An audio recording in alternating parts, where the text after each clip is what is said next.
नमस्कार दोस्तों, मैं हूं अनिल सामरिया। जय भारत ऑनलाइन क्लासेस पर आपका स्वागत है। दोस्तों, आज अपन बात करेंगे राजस्थान की चित्रकला के बारे में, जिसमें अपन ने एक वीडियो पहले भी बना लिया है, जिसमें अपन ने राजस्थानी चित्रकला की परिचय देखा था, उसका नामकरण देखा था, उसकी उत्पत्ति कहाँ से हुई, उद्भव कहाँ से हुआ वो देखा था। और इसके अलावा अपन ने देखा था कि अपन ने 4 प्रकार की स्कूलों के बारे में चर्चा की थी, ठीक है, जिसमें Mewar school, Marwar school, Hadoti school और ढूंढाड़ स्कूल के बारे में चर्चा की थी, ठीक है। और अब अपन बात करेंगे राजस्थान की चित्रकला के बारे में अन्य बातें।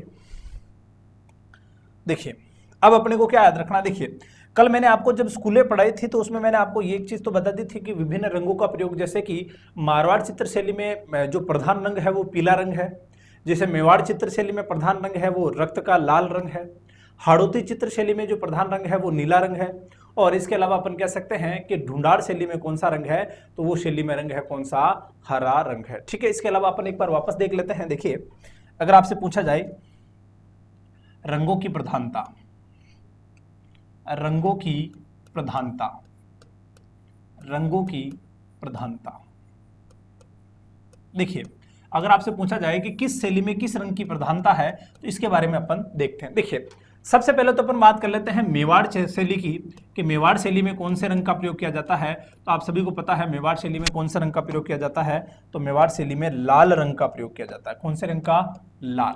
जो प्रधान रंग है वो लाल है। इसके अलावा भी अपन कह सकते हैं पीला रंग भी है, लेकिन जो प्रधान रंग कौन सा है वो रंग है लाल, ठीक है। अगर बात करें मारवाड़ शैली की या जोधपुर और बीकानेर की शैली की, तो अपन लिख सकते हैं मारवाड़ शैली में जो कौन सा रंग है, तो याद रखना मारवाड़ शैली का रंग है पीला। मारवाड़ शैली का जो प्रधान रंग है वो कौन सा है? पीला रंग प्रधान है, ठीक है। इसके अलावा अपन बात करें ढूंढाड़ शैली की, तो ढूंढाड़ शैली का जो प्रधान रंग है वो हरा है, या इसके अलावा उप प्रधान रंगों की बात करें तो लाल और पीला भी उनके रंग है, लेकिन जो प्रधान रंग है ढूंढाड़ शैली का वो प्रधान रंग कौन सा है, तो हरा रंग है, ठीक है। तो अपन लिख सकते हैं ढूंढाड़ शैली, ढूंढाड़ शैली, ढूंढाड़ शैली। और ढूंढाड़ शैली का जो प्रधान रंग कौन सा हो गया, तो याद रखना कौन सा? हरा हो गया। कौन सा रंग हो गया? हरा रंग हो गया, ठीक है। और अब अपन बात करें हाड़ौती शैली की, तो हाड़ौती शैली के बारे में आपको याद रखना है प्रधान रंग कौन सा हो गया। हाड़ौती स्कूल के बारे में अपन बात कर लेते हैं। हाड़ौती, तो हाड़ौती का प्रधान रंग जो है वो कौन सा हो गया, तो याद रखना प्रधान रंग हो गया नीला। कौन सा हो गया?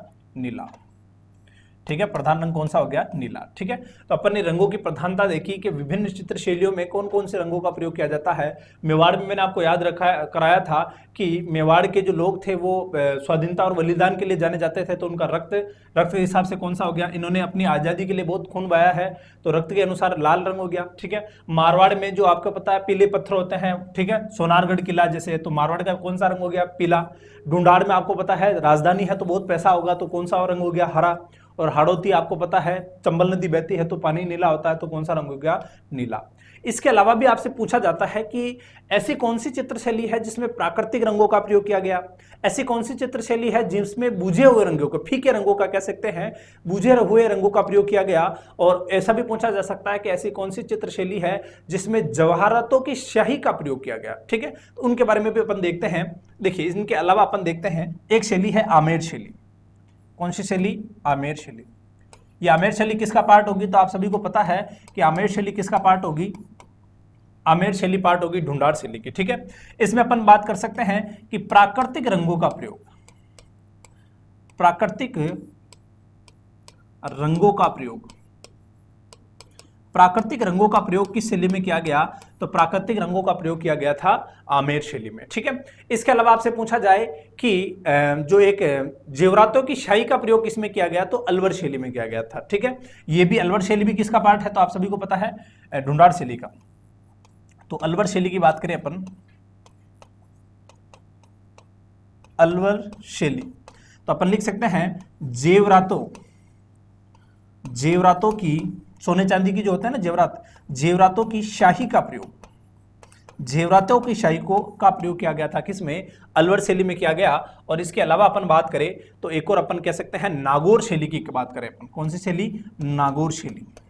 नागौर शैली में किन रंगों का प्रयोग किया गया, तो याद रखना, ये भी इंपॉर्टेंट है, याद रखना नागौर शैली में बुझे हुए रंगों का प्रयोग, बुझे हुए बुझे हुए रंगों का प्रयोग, बुझे हुए रंगों का प्रयोग कहां किया गया?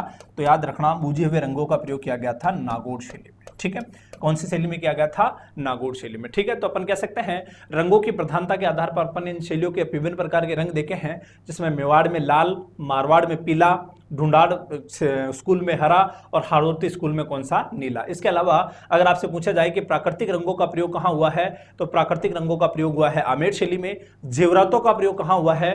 तो जेवरातों का प्रयोग, जेवरातों वाली शैली का शाही का प्रयोग हुआ है अलवर शैली में। और बुझे हुए रंगों का प्रयोग कहां हुआ है? तो अपन कह सकते हैं कौन सी शैली? नागौर शैली। ठीक है, ये अपन इन शैलियों के बारे में देखा है। अब इसके अलावा अपन ये भी देख सकते हैं कि इन शैलियों में विभिन्न प्रकार के वृक्षों का भी प्रयोग हुआ है। ठीक है, किन किन वृक्षों की प्रधानता रही है इन शैलियों में, इनके चित्रों में, तो अपन इसके बारे में अपन देख लेते हैं। इसके अलावा अपन देखते हैं वृक्षों की प्रधानता। अब इस शैली में क्या देखेंगे अपन? वृक्षों की प्रधानता, किस वृक्ष की ज्यादा चित्र किए छापे गए हैं या चित्रित किया गया, उसके बारे में अपन देखते हैं। देखिए, वृक्षों की प्रधानता में सबसे पहले अपन ले रहे हैं मेवाड़ या अपन यूं कह लो कि मेवाड़ या उदयपुर शैली कह लो, मेवाड़ या उदयपुर शैली, मेवाड़ या उदयपुर शैली। और इस शैली की बात करें तो इस शैली में आपको क्या याद रखना है? किस वृक्ष का ज्यादातर चित्रण किया गया? तो वो वृक्ष है कदम्ब। कौन सा वृक्ष है? कदम्ब। ठीक है, मेवाड़ या उदयपुर शैली में किस वृक्ष का ज्यादा प्रधानता रही है? तो कदम वृक्ष, कदम वृक्ष की ज्यादा चित्रण किया गया। ठीक है, इसके अलावा जोधपुर शैली या मारवाड़ की बात करें तो याद रखना जोधपुर शैली, अगर आपसे पूछा जाए कि जोधपुर शैली में किस वृक्ष की प्रधानता रही है, तो याद रखना जोधपुर शैली में अपन कह सकते हैं आम के वृक्ष की प्रधानता रही है। कौन से वृक्ष की? आम के वृक्ष की।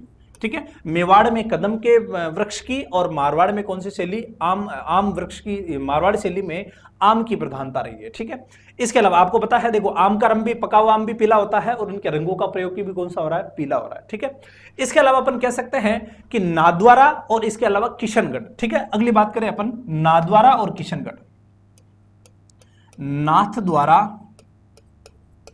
व किशनगढ़। नाथद्वारा और किशनगढ़ में, नाथद्वारा और किशनगढ़, इन दोनों जगह पर, इन दोनों शैलियों की बात करें तो इनमें कौन सा रंगों का प्रयोग हुआ है या कौन से वृक्ष की प्रधानता रही है? तो याद रखना केला की प्रधानता रही। कौन से वृक्ष की प्रधानता रही? केले की प्रधानता। आप सभी को पता होगा कि जब मैंने हस्तकला पढ़ाई थी तो मैंने आपको बताया था कि केले की सांझी कहाँ की प्रसिद्ध है? तो श्रीनाथ जी मंदिर नाथद्वारा की प्रसिद्ध है। और आपको याद रखना है कि इसकी चित्र शैली में भी आपको याद रखना है किस रंग की प्रधानता है या किस वृक्ष की प्रधानता है, तो आपको याद रखना केले की प्रधानता है। ठीक है, इसके अलावा अपन बात कर सकते हैं जयपुर और अलवर शैली की बात करें तो पीपल या वट वृक्ष की प्रधानता है। ठीक है, तो अगली बात करें अपन किसकी? जयपुर या अलवर शैली, जयपुर शैली या अलवर शैली।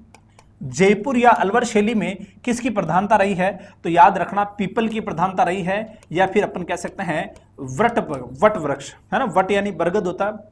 ठीक है, तो पीपल या वट वृक्ष की प्रधानता जयपुर शैली या अलवर शैली में रही है। ठीक है, और इसके अलावा बूंदी या कोटा शैली या अपन हाड़ौती शैली की बात करें तो खजूर वृक्ष।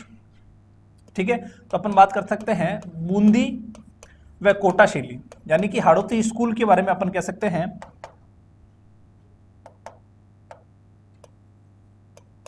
तो आपको याद रखना है कौन से वृक्ष की बात हो रही है?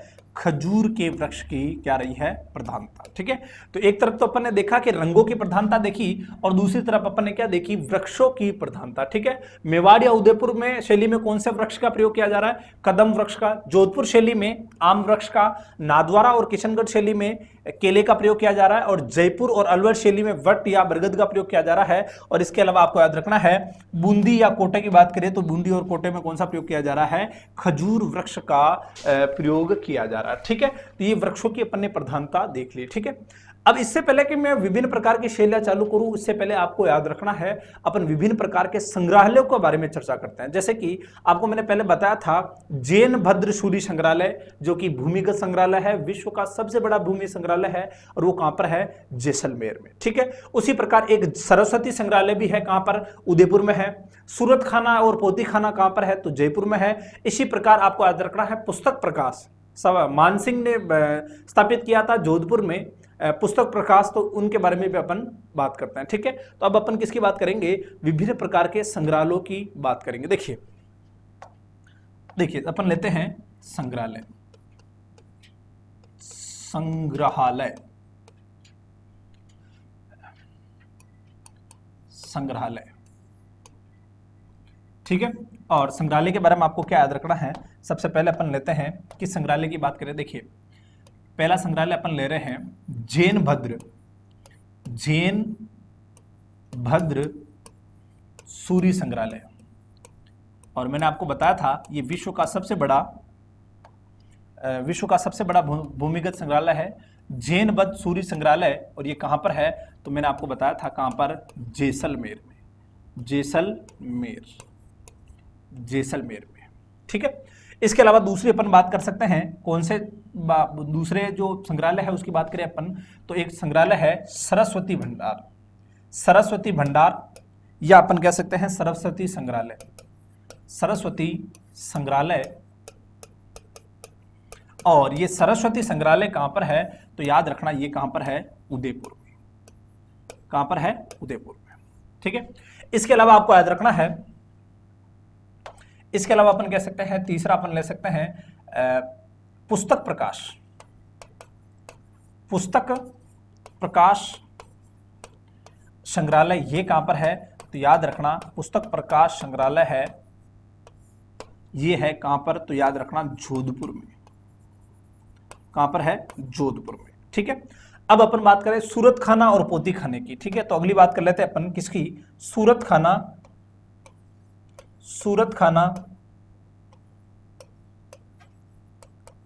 व पोथी खाना, सूरत खाना व पोथी खाना की बात करें तो ये कहां के हैं, ये कहां पर है, तो आपको याद रखना जयपुर में है, कहां पर है, जयपुर में, ठीक है। इसके अलावा एक चित्रशाला भी है, चित्रशाला कहां पर है, तो याद रखना बूंदी में। इसके बारे में देखते हैं अपन, चित्रशाला, चित्रशाला, चित्रशाला, और चित्रशाला कहां पर है, तो याद रखना बूंदी में, कहां पर है, बूंदी में, ठीक है। तो ये विभिन्न प्रकार के जो क्या हो गए, अपने संग्रहालय हो गए, इन संग्रहालय के बारे में भी आपको ध्यान में रखना, ठीक है। इसके अलावा कोटा संग्रहालय कहां पर है, तो कोटा में है, वो तो नाम से स्पष्ट है तो उसको लिखवाने की जरूरत नहीं है। अपन इन 5 संग्रहालयों के बारे में बात कर रहे हैं, 6 हो गई, एक पोथीखाना भी हो गया। जैन भद्र सूरी संग्रहालय कहां पर है, तो जैसलमेर में। सरस्वती संग्रहालय कहां पर है, तो उदयपुर में।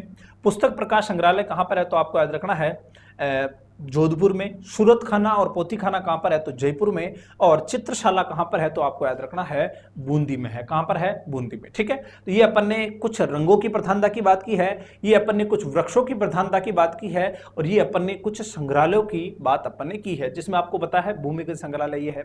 अब इसके अलावा अपन को क्या याद रखना है कि अपन विभिन्न जो 4 स्कूलें हैं, उन 4 स्कूलों की अपन चित्र शैलियों की बात करेंगे, ठीक है। तो अब अपन लेते हैं जो सबसे पहली चित्र शैली है या सबसे पहला स्कूल है, और उस पहले स्कूल का नाम क्या है, तो याद रखना मेवाड़ स्कूल। स्कूल का नाम क्या है, मेवाड़ स्कूल।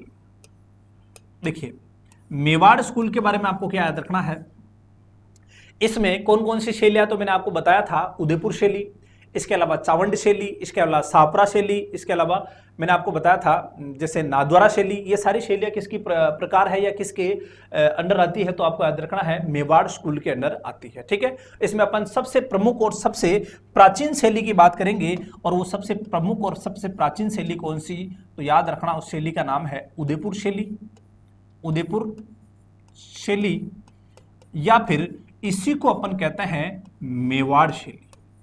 कौन सी शैली कहते हैं, मेवाड़ शैली। उदयपुर शैली कह लो या मेवाड़ शैली कह लो, कौन सी किसकी बात कर रहे हैं अपन, मेवाड़ स्कूल की पहली शैली की बात कर रहे हैं, ठीक है। सबसे पहले आपको याद रखना है कि मैंने आपको बताया था कि अजंता की गुफा में जो चित्र बनाए थे वो चित्रकार बौद्ध धर्म से संबंधित थे चित्र, और वहां से फिर ये गुजरात आई, और गुजरात में जैन धर्म की प्रधानता होने के कारण इसमें जैन धर्म की बाहुल्य रहा, प्रधानता रही, और उसके बाद ये सबसे पहले राजस्थान में सबसे पहले चित्र शैलियों का आगमन कहाँ हुआ, चित्रकला का आगमन हुआ था कहां पर, मेवाड़ में, ठीक है। तो इसके बारे में अपन कह सकते हैं कि ये सबसे प्राचीन, राजस्थान की सबसे प्राचीन शैली भी कह सकते हैं, और साथ ही साथ आपको याद रखना है राजस्थान की सभी चित्र शैलियों की जननी भी किसे कहा जा सकता है, मेवाड़ शैली या उदयपुर शैली को कहा जा सकता है, ठीक है। तो अपन लिख सकते हैं, देखिए पहली बात तो इसके बारे में क्या लिखनी है, सबसे प्राचीन शैली राजस्थान में या राजस्थान की सबसे प्राचीन शैली, सबसे प्राचीन शैली। ठीक है, एक विशेषता तो ये हो गई। दूसरी विशेषता अपन कह सकते हैं राजस्थान की सभी चित्र शैलियों की जननी, सभी चित्र शैलियों की जननी। कौन सी चित्र शैली है? तो वो चित्र शैली कौन सी हो गई? उदयपुर चित्र शैली।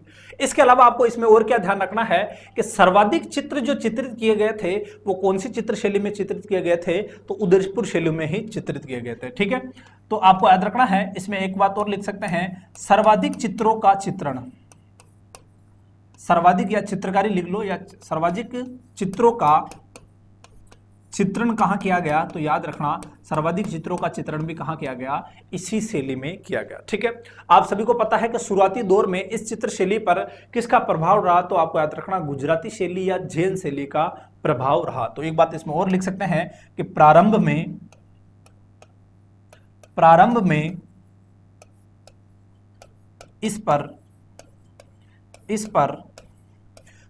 में इस पर गुजराती शैली या जैन शैली का प्रभाव रहा। जैन शैली का प्रभाव रहा। ठीक है, ये अपन ने किसकी विशेषता के बारे में चर्चा की है? उदयपुर शैली या मेवाड़ शैली। ठीक है, अपन ने क्या क्या देखा? देखिए, सबसे पहले तो अपन ने देखा कि राजस्थान की सबसे प्राचीन शैली कौन सी है? तो राजस्थान की सबसे प्राचीन शैली कौन सी है? मेवाड़ शैली या उदयपुर शैली। उसके अलावा अपन ने देखा कि सभी चित्र शैलियों की जननी कौन सी है? तो वो भी कौन सी है? उदयपुर शैली। और सर्वाधिक चित्रों का चित्रण कहां हुआ है? तो वो भी कहां हुआ है? उदयपुर शैली में। और इसके अलावा अपन ने देखा कि गुजराती या जैन शैली का जो सर्वाधिक प्रभाव देखने को मिलता है वो कौन सी चित्र शैली में देखने को मिलता है? उदयपुर शैली में देखने को मिलता है। ठीक है, अब अपन देखते हैं कि उदयपुर शैली का जो प्रारंभ माना जाता है वो कब से माना जाता है? किस शासक के कार्यकाल से माना जाता है? आपको मैंने कल ही बताया था कि राजस्थान की चित्र शैलियों का जो प्रारंभ माना जाता है वो 12वीं सदी को माना जाता है, और इसका जो स्वतंत्र रूप आता है जिसमें राजस्थान से चित्र शैली एक प्रकार से अस्तित्वमय स्वतंत्र रूप है, वो कब से आता है? तो 15वीं सदी से आता है। और राजस्थानी चित्र कला का जो स्वर्ण काल माना जाता है वो कब से? 17वीं और 18वीं सदी से माना जाता है। ठीक है, 12वीं सदी, 15वीं सदी और 17वीं 18वीं सदी, इनके बारे में आपको याद रखना। ठीक है, अब अपन बात करते हैं किसकी? उदयपुर चित्र शैली की बात कर रहे हैं। इसका प्रारंभ कब से माना जाता है? तो याद रखना महाराणा कुंभा का जो कार्यकाल है वो इसका प्रारंभ काल माना जाता है। ठीक है, महाराणा कुंभा का कार्यकाल कब से कब तक था? तो याद रखना 1433 से 1468 का जो कार्यकाल है वो कार्यकाल महाराणा कुंभा का है। और आपको पता है स्थापत्य कला के जो जनक माने जाते हैं वो महाराणा कुंभा, उन्हीं के काल में उदयपुर शैली का प्रारंभ माना जाता है। ठीक है, तो अब इसके बारे में, अब शैली के बारे में देखते हैं। सबसे पहले तो आपको यह ध्यान रखना है कि इसका आरंभ कब से माना जाता है? तो आरंभ अपन कह सकते हैं, आरंभ माना जाता है राणा कुंभा के काल में। राणा कुंभा के काल में, राणा कुंभा के काल में। और साथ ही साथ आपको यह भी ध्यान रखना है कि राणा कुंभा के कार्यकाल कब से कब तक था? 1433 से लेकर 1468 तक इनका कार्यकाल रहा था। इन्हीं के कार्यकाल में अपन कह सकते हैं आरंभ माना जाता है। ठीक है, लेकिन प्रश्न माना ये पूछा जाए कि जो मेवाड़ चित्र शैली है इसका स्वर्ण काल कब से माना जाता है? देखिए, ये तो अपन ने क्या देखा? ये तो अपन ने देखा कि कुंभा के टाइम पर इस चित्र शैली का आरंभ माना गया। स्वर्ण काल कब माना गया? तो याद रखना, इसमें आपको याद रखना है स्वर्ण काल माना गया था महाराणा जगत सिंह के कार्यकाल में। कब से माना गया था? महाराणा जगत सिंह के मन 1628 में वो राजा बने थे। तो अपन बात कर सकते हैं कि इसका स्वर्ण काल कब माना गया? उदयपुर शैली का स्वर्ण काल वो कब से माना गया? तो याद रखना उदयपुर शैली का जो स्वर्ण काल माना गया वो किसके कार्यकाल में माना गया? तो राणा या महाराणा जगत सिंह, महाराणा जगत सिंह है। और फर्स्ट या सेकंड तो आपको याद रखना है जगत सिंह फर्स्ट की बात कर रहे हैं अपन। कौन से? महाराणा जगत सिंह का फर्स्ट का जो कार्यकाल था वो इनका क्या माना जाता है? स्वर्ण काल माना जाता है। ठीक है, अगर प्रश्न पूछा जाए कि इस शैली पर मुगल प्रभाव कब से पड़ा, ठीक है, क्योंकि आप सभी को याद रखना है हमारी चित्र शैलियों पर मुगलों का भी प्रभाव पड़ेगा और अंग्रेजों का भी प्रभाव पड़ेगा। अंग्रेजों को अपन कह सकते हैं कंपनी शैली, ईस्ट इंडिया कंपनी जो भारत आई थी तो वो शैली कहलाएगी कंपनी शैली और मुगलों की शैली कहलाएगी मुगल शैली। तो इस चित्र शैलियों में आपको दो बातें और भी ध्यान रखनी है, एक तो स्वर्णकाल ध्यान में रखना पड़ेगा, दूसरा आपको याद रखना पड़ेगा कि इस शैली पर मुगल प्रभाव कब से पड़ा, और फिर याद रखना पड़ेगा कि इस शैली पर कंपनी का प्रभाव कब से पड़ा। ठीक है, तो अपन अगला बात करते हैं कि उदयपुर शैली या मेवाड़ शैली पर मुगल प्रभाव, मुगल शैली का प्रभाव, मुगल शैली का प्रभाव कब से पड़ा, तो मुगल शैली का प्रभाव पड़ा है अमर सिंह के कार्यकाल में। कब से? अमर सिंह, अमर सिंह के कार्यकाल में पड़ा, अमर सिंह, अमर सिंह के कार्यकाल में पड़ा। ठीक है, अमर सिंह फर्स्ट की बात हो रही है। अमर सिंह फर्स्ट के कार्यकाल में इन मुगल शैली का या मुगल काल का मुगल शैली का प्रभाव पड़ा। ठीक है, फिर प्रश्न पूछा जाता है कि आपको कि इस शैली पर जो कंपनी शैली का प्रभाव कब पड़ा, तो वो भी आपको याद रखना है। कंपनी शैली का प्रभाव, कंपनी शैली का प्रभाव, कंपनी शैली का प्रभाव, कंपनी शैली का प्रभाव कब से पड़ा, तो याद रखना कंपनी शैली का प्रभाव पड़ा था भीम सिंह के कार्यकाल में, भीम सिंह के कार्यकाल में। और आप सभी को पता है कि 1818 की जो संधियां हुई थी उसके बाद से मेवाड़ शैली पर किसका प्रभाव पड़ा था, कंपनी शैली का। और आपको याद रखना है अमर सिंह के कार्यकाल में आप सभी को पता है कि अमर सिंह ने जहांगीर से संधि कर ली थी, मेवाड़ मुगल संधि हुई थी। और उसके अलावा अपन कह सकते हैं कि अमर सिंह का जो कार्यकाल है वो मुगल शैली का प्रभाव पड़ता है किस पर, मेवाड़ शैली पर। ठीक है, तो अपन ने क्या देखा, आरंभ कब से माना गया, आरंभ माना गया राणा कुंभा के काल में। इसके अलावा स्वर्णकाल कब माना गया, तो महाराणा जगत सिंह फर्स्ट के कार्यकाल में। इसके अलावा अपन कह सकते हैं मुगल शैली का प्रभाव कब से माना गया, तो अमर सिंह के कार्यकाल में। और इसके अलावा अपन कह सकते हैं भीम सिंह के कार्यकाल में अपन कह सकते हैं कि भीम सिंह के कार्यकाल में किसका प्रभाव पड़ा, कंपनी शैली का प्रभाव पड़ा। ठीक है, इंपॉर्टेंट सबसे ज्यादा आपको यह ध्यान रखना है।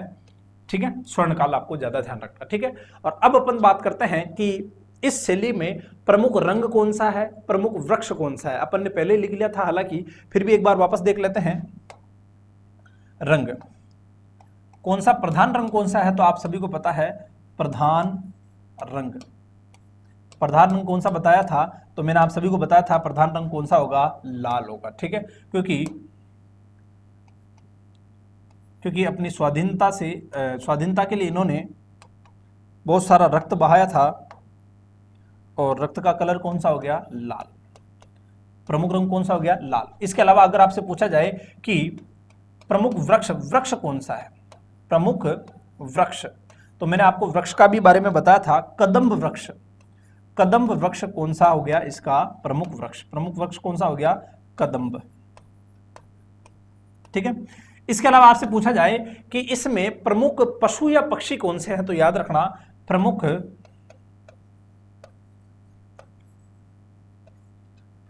पशु या पक्षी, पशु पक्षी कौन सा हो गया, तो आपको याद रखना है पशु तो हो गया, आपको याद रखना है हाथी, और पक्षी हो गया चकोर। पक्षी कौन सा हो गया, चकोर, हाथी व चकोर। ठीक है, तो अपन ने आरंभ इसके स्वर्णकाल के बारे में देखा, एक बार वापस देख लो। देखिए, अगर आपसे पूछा जाए कि आरंभ, उदयपुर शैली का आरंभ कब से माना जाता है, तो महाराणा कुंभा के कार्यकाल से। और कब से कब तक कार्यकाल रहा था इनका, तो आपको याद रखना है 1433 से सन 1468 तक इनका कार्यकाल रहा है। फिर अपन देखते हैं स्वर्णकाल कब माना गया, तो आपको याद रखना है स्वर्णकाल माना गया था जगत सिंह फर्स्ट के कार्यकाल में, इनका स्वर्णकाल माना गया। और अमर सिंह का कार्यकाल तो जो क्या कहलाता है, अमर सिंह के कार्यकाल में अपन लिख सकते हैं कि मेवाड़ या मेवाड़ शैली पर मुगल शैली का प्रभाव पड़ा था अमर सिंह के कार्यकाल में। ठीक है, और कंपनी शैली का प्रभाव कब से पड़ा, तो कंपनी शैली का प्रभाव पड़ा था कब से, कंपनी शैली का प्रभाव पड़ा था भीम सिंह के कार्यकाल में। ठीक है, और इसमें जो प्रधान रंग है वो प्रधान रंग कौन सा है, तो आपको याद रखना है लाल। इसके अलावा प्रमुख वृक्ष कौन सा है, तो आपको याद रखना है कौन सा, कदम का वृक्ष। इसके अलावा पशु और पक्षियों का जो कौन से पशु पक्षियों की प्रधानता रही है, तो हाथी, और इसके अलावा अपन कह सकते हैं चकोर की प्रधानता रही है। ठीक है, और अब अपन इसके अलावा इसमें बात करेंगे किसकी, इसके जो प्रमुख चित्रकार रहे हैं उनके बारे में बात करेंगे। ठीक है, एक चित्रकार तो आपको याद रखना है जैनाचार्य हीरानंद, आप सभी को पता होगा राणा कुंभा के जो गुरु थे, कौन थे, चित्रकला के जो गुरु थे जैनाचार्य हीरानंद, वो भी इस मेवाड़ शैली के प्रमुख चित्रकार रहे हैं, उनके बारे में भी अपन देखते हैं। देखिए अब अपन देखेंगे इनके प्रमुख चित्रकार, ठीक है, एक बार हो गया इसका। अब देखो चित्रकार के बारे में। देखिए चित्रकार, प्रमुख चित्रकार,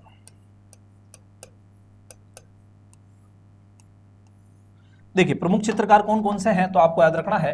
एक तो चित्रकार है जैनाचार्य हीरानंद, इसके अलावा साहिबदीन, बहुत ही इंपॉर्टेंट चित्रकार है, याद रखना साहिबदीन, साहिबदीन हो गया। और इसके अलावा आपको याद रखना है, इसके अलावा आपको याद रखना है साहिबदीन हो गया, और इसके अलावा याद रखना मनोहर धन्ना, मनोहर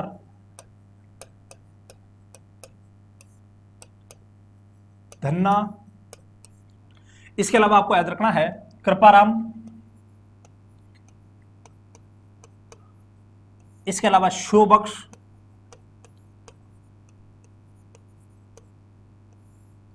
इसके अलावा उमरा,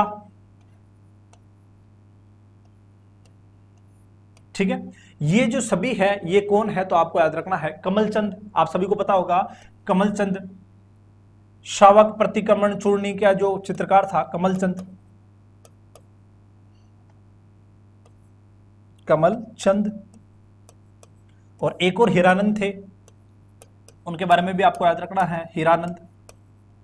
ये सारे जो चित्रकार है ये चित्रकार किस शैली के हैं तो आपको याद रखना है ये किस शैली के माने जाते हैं, ये शैली होती है कौन सी, उदयपुर शैली के, ठीक है। आप सभी को बात ध्यान रखना है, सबसे जो प्रमुख चित्रकार है इसमें साहिबुद्दीन या साहबुद्दीन कह सकते हैं अपन, सबसे जो प्रमुख चित्रकार कौन सा, साहबुद्दीन, ठीक है। इसके अलावा जो कुंभा के गुरु है जैनाचार्य हीरानंद, मनोहर धन्ना, कृपाराम, शोभक्ष, उमरा, कमलचंद और हीराचंद। कमलचंद और हीराचंद के बारे में अपन ने पहले पढ़ा था।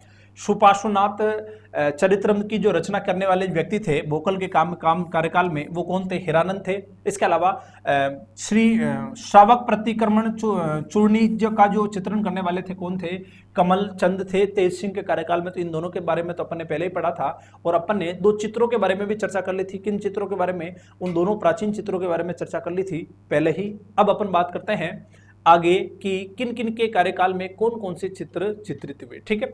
इसके अलावा इनकी जो विशेषताएं हैं, जैसे कि अगर आपसे पूछा जाए कि तालाब में या सरोवर में, सरोवर के किनारे स्थित जो नाव है उसका चित्र कहां पर चित्रित किया गया तो आपको याद रखना है उसका चित्र मेवाड़ शैली में चित्रित किया गया था। इसके अलावा आपको याद रखना है सरोवर के दृश्य, इसके अलावा आपको याद रखना है बड़ी बड़ी मूछे या फिर पगड़ी पहने जो व्यक्ति होता है वो, उनका चित्रण कहाँ किया गया तो आप सभी को पता है, याद रखना है उदयपुर शैली में, ठीक है। तो इसकी कुछ और विशेषताएं लिख लेते हैं, फिर उसके बाद अपन विभिन्न चित्रों की चर्चा करते हैं। देखिए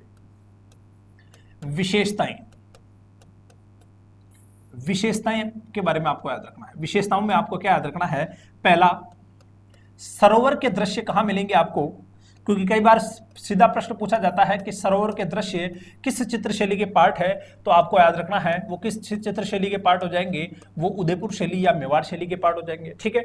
बड़ी बड़ी मूंछों वाले व्यक्ति, बड़ी बड़ी मूंछों वाले व्यक्ति, और यही व्यक्ति क्या होते हैं, पगड़ी पहने रहते हैं। क्या पहने रहते हैं, पगड़ी पहने रहते हैं। ये भी किसकी विशेषता है, ये भी आपको याद रखना है मेवाड़ शैली की विशेषता है, ठीक है। सरोवर के किनारे स्थित नावे, सरोवर के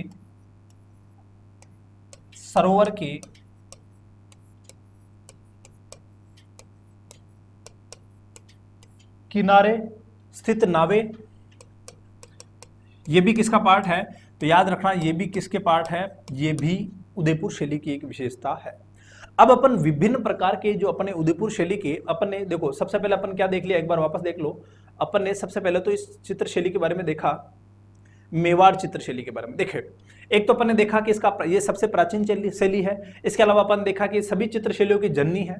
इसके अलावा अपन ने देखा कि सर्वाधिक चित्र जो कहाँ चित्रित हुए तो उदयपुर शैली में, और इस पर जो प्रारंभ किसका प्रभाव रहा तो गुजराती शैली का प्रभाव रहा। फिर अपन ने देखा कि इसका आरंभ किसके कार्यकाल से माना जाता है तो कुंभा के कार्यकाल से। स्वर्णकाल कब से माना जाता है तो जगत सिंह फर्स्ट के काल से माना जाता है। फिर बात करें मुगल शैली का प्रभाव इस शैली पर कब पड़ा, तो अमर सिंह फर्स्ट के कार्यकाल से पड़ा। फिर कंपनी शैली का प्रभाव कब से पड़ा, तो भीमसेन के कार्यकाल में पड़ा। इसका जो प्रधान रंग है वो कौन सा है, तो लाल रंग। प्रमुख वृक्ष कौन सा है, तो कदम का वृक्ष। और प्रमुख पशु या पक्षी कौन से है, तो आपको याद रखना हाथी व चकोर। इसके हाथी प्रमुख पशु हो गया और चकोर इसका प्रमुख पक्षी हो गया, ठीक है। इसके अलावा जो इसके प्रमुख जो चित्रकार है वो कौन कौन से है, कुंभा के गुरु जैनाचार्य हीरानंद, इसके अलावा साहिबुद्दीन, इसके अलावा आपको याद रखना है मनोहर, धन्ना, कृपाराम, शोबक्ष, कमलचंद और हीराचंद, ये आदि क्या है इसके प्रमुख चित्रकार है, ठीक है। इसके अलावा इसकी विशेषताओं के बारे में अपन ने बात की, तो विशेषताओं में आपको क्या याद रखना है कि सरोवर के दृश्य, बड़ी बड़ी मूछों वाले दृश्य, पगड़ी पहने व्यक्ति, या फिर अपन कह सकते हैं सरोवर किनारे स्थित नाव, ये सभी किसके दृश्य हैं, तो याद रखना ये सभी किसके दृश्य हैं, उदयपुर चित्रशैली के दृश्य हैं, ठीक है। और अब अपन बात करेंगे महाराणा जगत सिंह फर्स्ट के बारे में, ठीक है। महाराणा जगत सिंह फर्स्ट का जो कार्यकाल है वो 1628 से 1652 तक रहा है, और यही कार्यकाल मेवाड़ शैली का क्या कहलाया, स्वर्णकाल कहलाया, ठीक है। तो अपन बात करेंगे किसकी, अब अपन एक एक राजा की बात करेंगे। पहला राजा ले लेते हैं अपन Maharana Jagat Singh. Maharana Jagat Singh first, Jagat Singh first. Maharana Jagat Singh first का जो कार्यकाल रहा है वो कब से कब तक रहा है, तो आप सभी को याद रखना है 1628 से लेकर 1628 से लेकर 1652 तक, ठीक है। 1628 से लेकर 1652, और यही जो कार्यकाल है वो क्या कार्यकाल क्या कहलाता है, मेवाड़ शैली का स्वर्णकाल। यही कार्यकाल क्या कहलाता है, तो याद रखना यही कार्यकाल मेवाड़ शैली का स्वर्णकाल। सवाल ये बनता है कि मेवाड़ शैली का स्वर्णकाल क्यों कहलाता है, क्योंकि इन्हीं के कार्यकाल में सर्वाधिक चित्रों का चित्रण हुआ, और साथ ही साथ आपको याद रखना है कि इन्होंने चित्रकला के लिए एक अलग से विभाग स्थापित किया, और वो विभाग क्या कहलाया, चितोरोरी ओवरी कहलाया। क्या कहलाया, चितोरोरी ओवरी, ठीक है। तो अपन विभाग की स्थापना में बात करते हैं अपन, इन्होंने एक विभाग की स्थापना की थी, अलग से चित्रकला के लिए एक अलग से विभाग की स्थापना की थी, और उसका क्या नाम था, तो आपको याद रखना है उसका नाम था चितेरारी ओवरी, चितेरारी ओवरी, ठीक है। साथ ही साथ आपको याद रखना है इस चितेरारी ओवरी को और किस नाम से जाना जाता था, तो याद रखना इसको तस्वीरारो कारखानों भी कहते थे, तस्वीरारो कारखानों भी इसे कहते थे, ठीक है। यानी कि सर्वाधिक जो चित्र चित्रित किए गए थे वो कहाँ रखे जाते थे, चितौरी ओवरी में रखे जाते थे, और किसके कार्यकाल में भी इसकी स्थापना हुई, तो याद रखना महाराणा जगत सिंह के कार्यकाल में इसकी स्थापना हुई, ठीक है। और इस चितेरारी ओवरी के जो प्रथम चित्रकार थे, उस प्रथम चित्रकार का नाम क्या था, तो याद रखना दारोगा था। क्या नाम था उसका, दारोगा था, ठीक है। तो अपन बात करें प्रथम चित्रकार, चितेरारी ओवरी के जो प्रथम चित्रकार थे, इसके जो प्रथम चित्रकार रहे हैं वो प्रथम चित्रकार का नाम क्या है, तो प्रथम चित्रकार का नाम है दारोगा,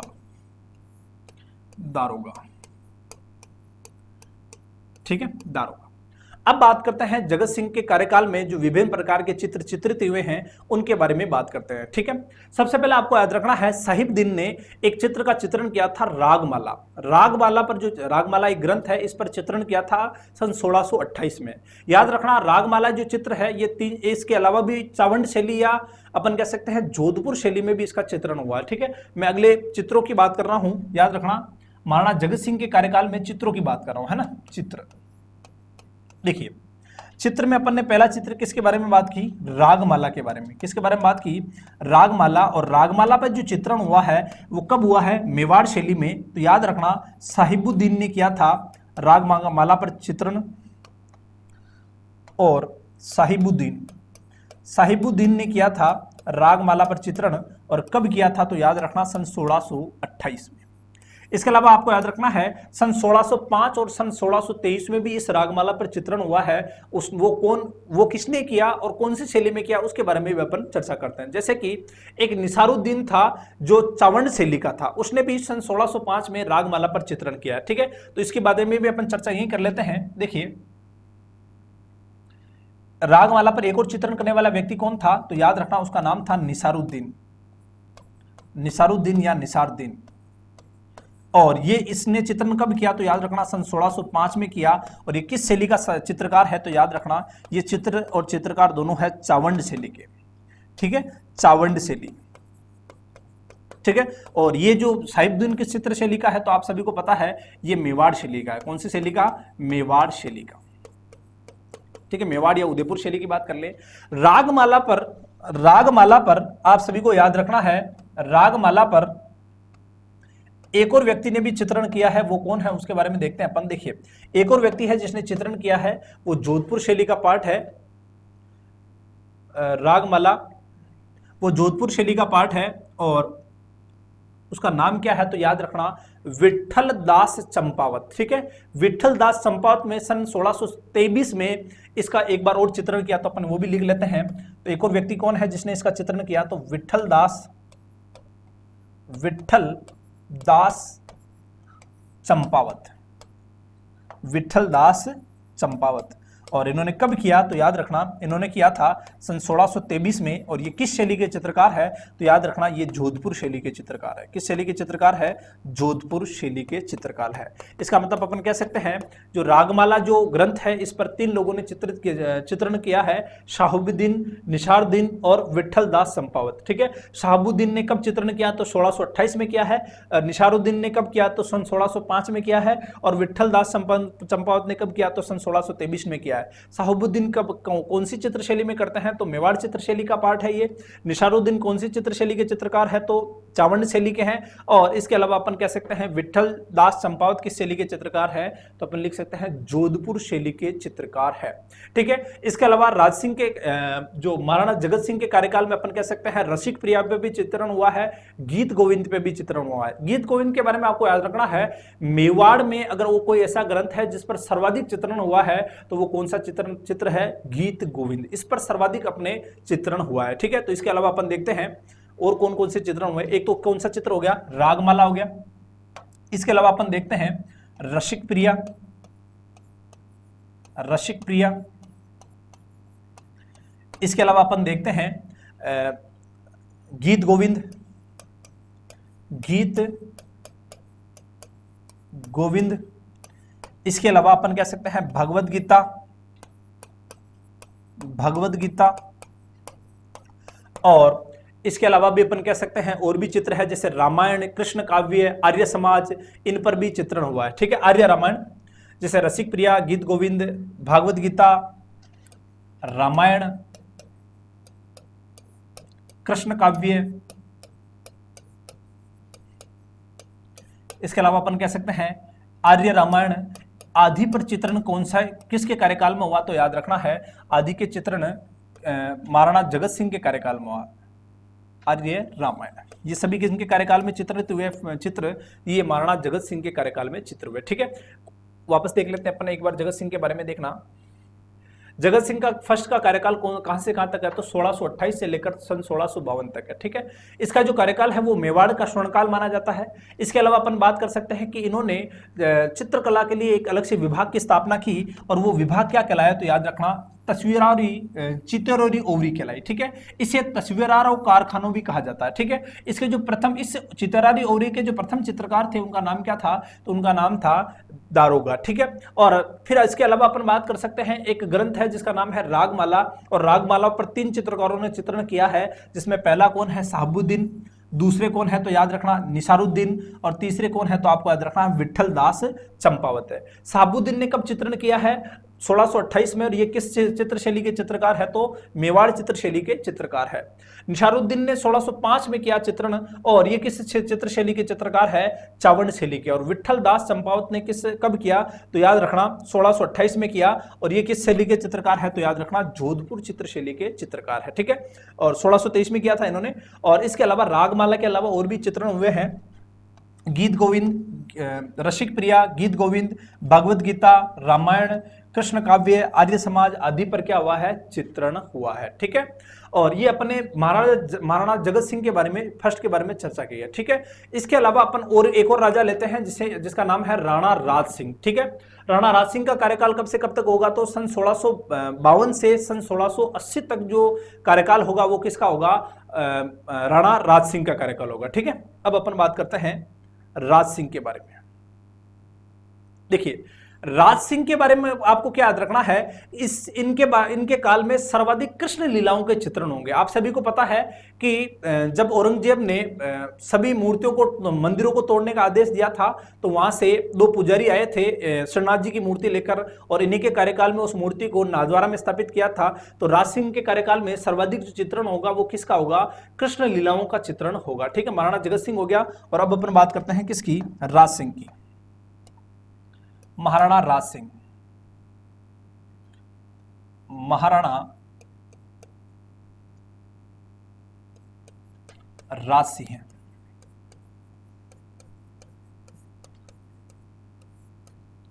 और महाराणा राज सिंह का जो कार्यकाल है वो कब से कब तक रहेगा, तो महाराणा राज सिंह का कार्यकाल सन 1652 से सन 1680 तक रहेगा। 52 से सन 1680 तक रहेगा।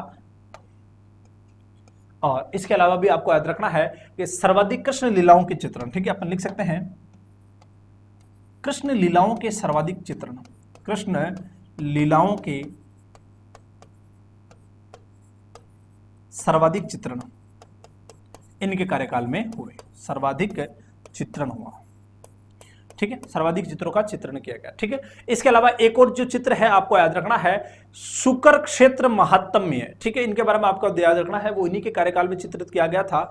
शुकर, एक और जो चित्र है इसके बारे में ध्यान रखना है, चित्र का नाम क्या है, शुकर क्षेत्र महात्म्य। महात्म्य,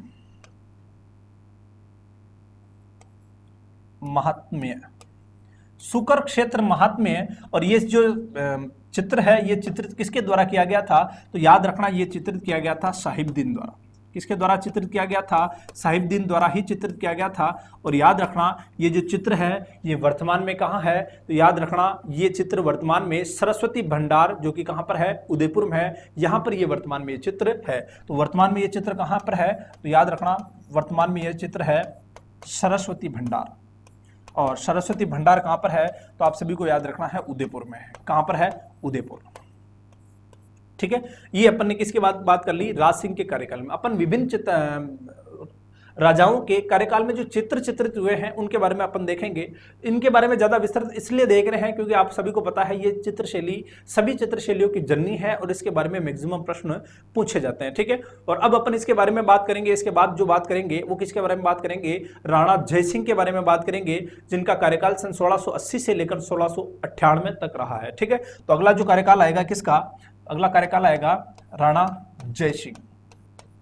राणा जयसिंह का कार्यकाल और कब से कब तक, तो याद रखना कार्यकाल आएगा सन 1680 से 1698 तक। 1680 से सन 1698 तक आएगा।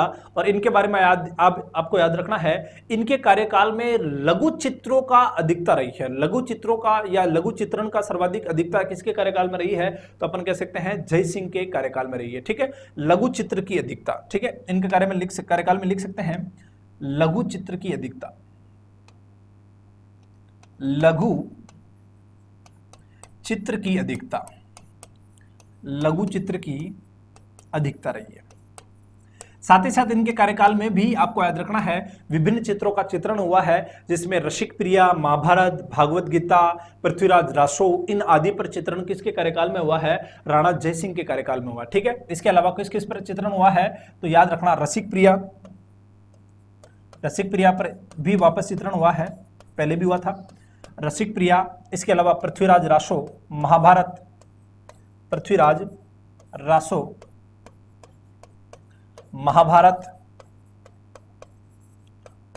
ठीक है, रसिक प्रिया, पृथ्वीराज रासो, महाभारत और भागवत गीता पर चित्रण हुआ है। ठीक है, और अपन कह सकते हैं भागवत गीता, भागवत गीता। ठीक है, और अब अपन लेते हैं जो अगले राजा है जिनका नाम है अमर सिंह। ठीक है, अमर सिंह फर्स्ट। ठीक है, अमर सिंह सेकंड के बारे में अपन बात करेंगे। फर्स्ट के बारे में तो अपन ने बात की थी कि उनके कार्यकाल में मुगल शैली का प्रभाव पड़ा था। अब आएगा अमर सिंह सेकंड, और अमर सिंह सेकंड के कार्यकाल में रसिक प्रिया पर लगभग 46 चित्र चित्रित किए गए थे। ठीक है, अगली बात करते हैं अपन अगला राजा मेवाड़ शैली का, जो आपको याद रखना है उनका नाम है अमर सिंह सेकंड, अमर सिंह सेकंड, ठीक है। और इनके कार्यकाल में आपको क्या याद रखना है, इनके कार्यकाल में याद रखना है आपको कि सन 1698 से 1710 तक, ठीक है। सन 1698 से, एक मिनट, ये कहां से चालू हुआ, 1698, तो 1698 से सन 1710 तक चालू हुआ इनका, 10 तक ये राजा रहे। और इनके कार्यकाल में अपन लिख सकते हैं रसिक प्रिया पर, इंपॉर्टेंट है याद रखना, रसिक प्रिया पर 46 चित्र चित्रित, रसिक प्रिया पर 46 चित्र चित्रित किए गए।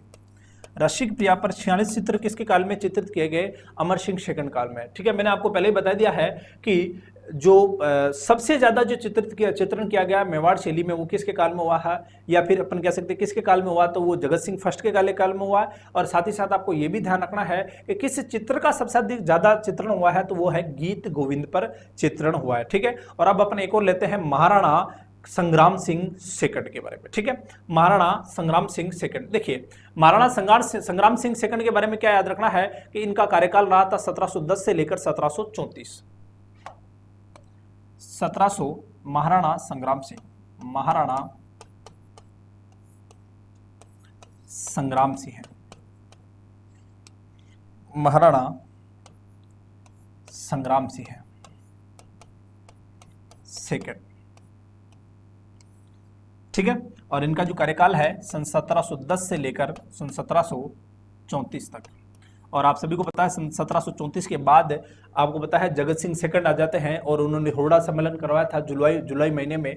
अब अपन बात करते हैं महाराणा संग्राम सिंह के कार्यकाल में। देखिए महाराणा संग्राम सिंह में भी अपन कह सकते हैं गीत गोविंद, इसके अलावा बिहारी सतसई या पंचतंत्र जो ग्रंथ है उस पर चित्रण हुआ था, ठीक है। तो इनके कार्यकाल में किस किस पर चित्रण हुआ, तो अपन लिख सकते हैं एक तो बिहारी सतसई पर चित्रण हुआ था, बिहारी सतसई।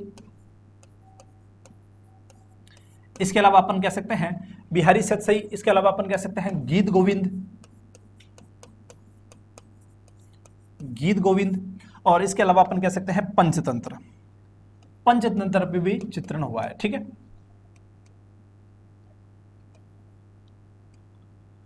पंचतंत्र, इस पर भी चित्रण इनके कार्यकाल में हुआ। पंचतंत्र इंपोर्टेंट है, आपको याद रखना है। पंचतंत्र के बारे में पूछा जाता है कि पंचतंत्र जो चित्र है वो किनके कार्यकाल में चित्रण हुआ, तो याद रखना ये इस ग्रंथ पर जो चित्रण हुआ है महाराणा संग्राम सिंह सेकंड के कार्यकाल में चित्रण हुआ है, ठीक है। और इस ग्रंथ की रचना किसने की, तो याद रखना विष्णु शर्मा, डॉक्टर विष्णु शर्मा ने इस ग्रंथ की रचना की थी। ये भी आपको थोड़ा सा ध्यान में रखना है, ठीक है। इस ग्रंथ की रचना किसने की, तो इस ग्रंथ की रचना की थी डॉक्टर विष्णु शर्मा ने, ठीक है। डॉक्टर विष्णु शर्मा ने इस ग्रंथ की रचना की और इस ग्रंथ पे भी चित्रण हुआ है और महाराणा संग्राम सिंह के कार्यकाल में चित्रण हुआ है। और याद रखना इस ग्रंथ के बारे में याद रखना है कि इस ग्रंथ का अन्य अनुवाद भी हुए हैं, जिसके अलावा अपन कह सकते हैं फारसी अनुवाद भी हुए हैं, जिसमें अबुल फजल ने भी फारसी अनुवाद इसका किया है। तो इसके जो अन्य अनुवाद है वो अनुवादित रूप कौन कौन से हैं, तो अपन लिख सकते हैं अनुवादित रूप,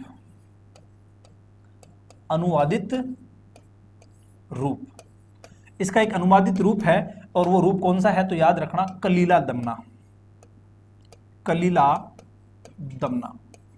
याद रखना ये कलीला दमना क्या है, तो ये पंचतंत्र की एक कहानी के पात्र है। याद रखना कलीला और दमना ये दो गीदड़ है, इन दो गीदड़ों की कहानी है पंचतंत्र में। और इस कलीला दमना नामक कहानी पर भी अपनी मेवाड़ शैली में या उदयपुर शैली में क्या किया गया था, चित्रण किया गया था। ये पंचतंत्र का ही एक पार्ट है। इसके अलावा अपन बात कर सकते हैं पंचतंत्र के दो फारसी रूप भी है, आपको याद रखना है। एक तो आयरे दानिश जो कि अबुल फजल का है, और एक अनवारे सुहेली, ठीक है। तो अपन बात कर सकते हैं इसके दो फारसी अनुवाद।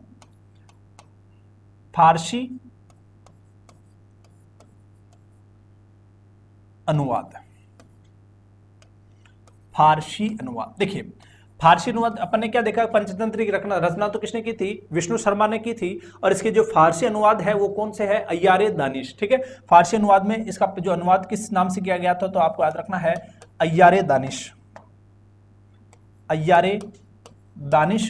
और अय्यारे दानिश के बारे में आपको याद रखना है कि ये अय्यारे दानिश किसने अनुवादित किया, तो याद रखना अबुल फजल ने किया। किसने किया?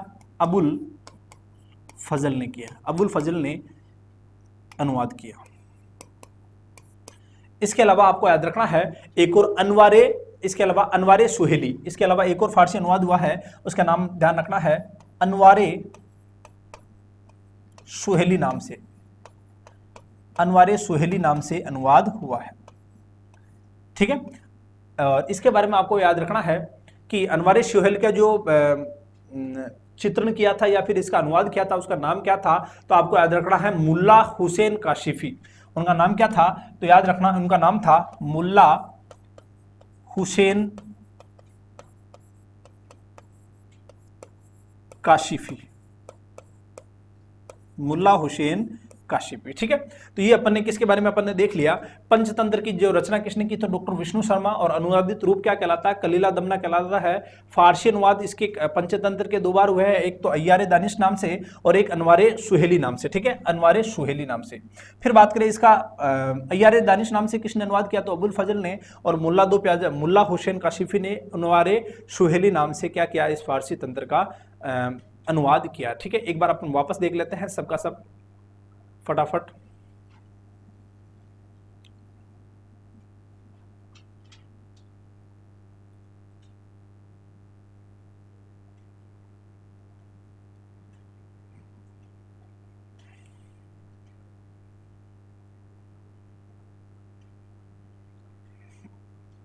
देखिए सबसे पहले तो अपन ने देखा था रंगों की प्रधानता। रंगों की प्रधानता में आपको याद रखना है मेवाड़ का रंग कौन सा है, लाल।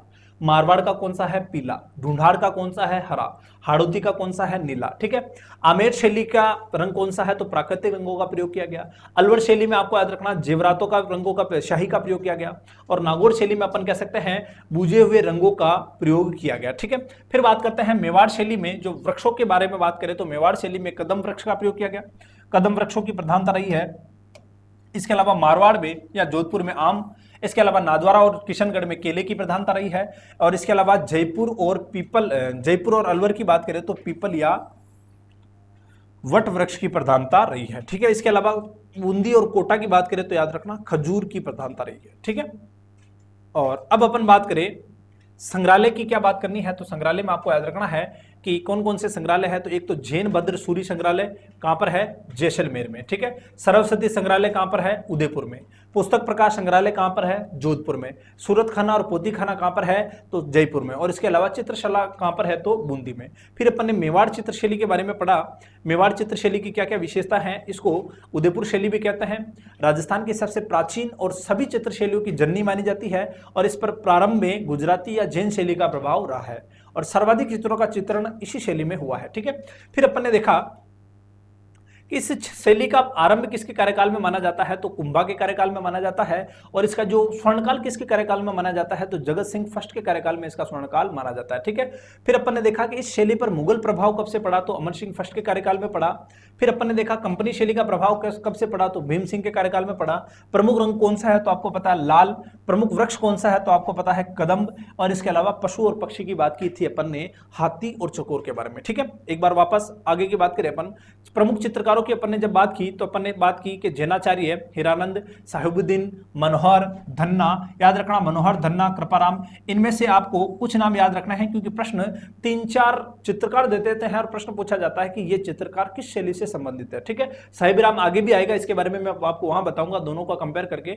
फिर विशेषताओं की बात करें तो सरोवर के दृश्य है, बड़ी बड़ी मूंछों के दृश्य है, नावों के दृश्य है, वो कहां मिलेंगे आपको, उदयपुर शैली में, ठीक है। और फिर अपन ने विभिन्न चित्रों के बारे में बात की थी जिसमें अपन ने जगत सिंह के बारे में देखा था। जगत सिंह के बारे में क्या देखा था, तो आपको याद रखना है इनके कार्यकाल को स्वर्णकाल कहा जाता है मेवाड़ चित्रशैली का, ठीक है। और इन्होंने एक पृथक विभाग की रचना की थी, पृथक विभाग की स्थापना की थी चितौरारी ओवरी, और जिसे अपन क्या कहते हैं तस्वीरारो कारखानों, ठीक है, तस्वीरारो कारखानों।